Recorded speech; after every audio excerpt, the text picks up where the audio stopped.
Saviez-vous que Lilith pourrait être la toute première femme de l'humanité selon certains récits anciens? Avant Ève, avant le fruit défendu, une autre femme aurait foulé les terres du jardin d'Éden, Lilith.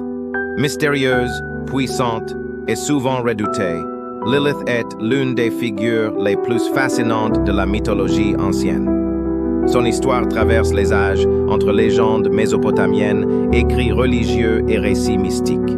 Dans les civilisations de la Mésopotamie antique, on trouve déjà des traces d'un être féminin nommé Lilitu ou Arda Lili, un démon de la nuit lié au vent et à la sexualité. Ces esprits étaient accusés de rôder autour de maisons, de troubler le sommeil des hommes et d'attaquer les femmes enceintes ainsi que leurs nourrissons. Ils représentaient des forces sauvages, incontrôlées, souvent féminines et farouchement indépendantes. Dans la Bible hébraïque, Lilith n'apparaît qu'une seule fois, dans le livre d'Isaïe, où elle est décrite comme une créature nocturne, solitaire, vivant parmi les bêtes sauvages.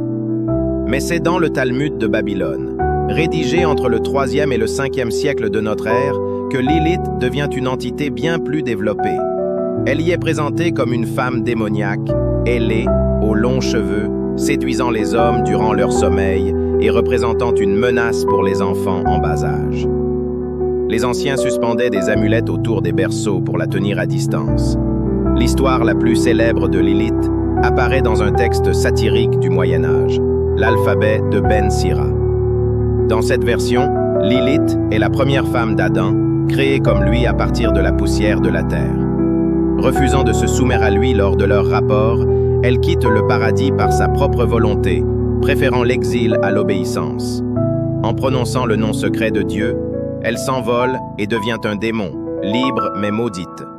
Rejetée par le monde des hommes et des anges, Lilith devient la mère d'une multitude de créatures démoniaques, symbole d'un féminin incontrôlable et indompté.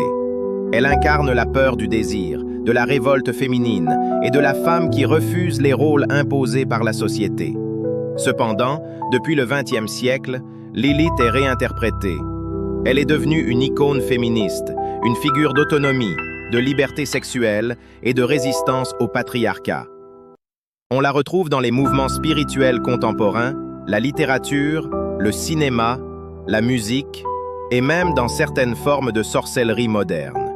Lilith n'est pas seulement un démon du passé, elle est aussi le miroir des angoisses et des aspirations de toutes les époques, un symbole vivant de la femme